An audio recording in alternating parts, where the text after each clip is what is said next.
It also is common for people to use our hot convection cleaning because it's merely a function of years of operation where a convection section has gained a good bit of fouling and it's interrupting the process preheat or the crossover temperature designs that you're trying to get to.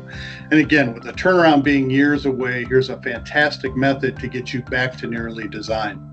Now, our approach includes a water or air-cooled tooling that we designed specifically to be put into the unit while it's under full load. Now, most of us know that there's never enough access doors or ports in a convection section, so we also have methods for creating our own access.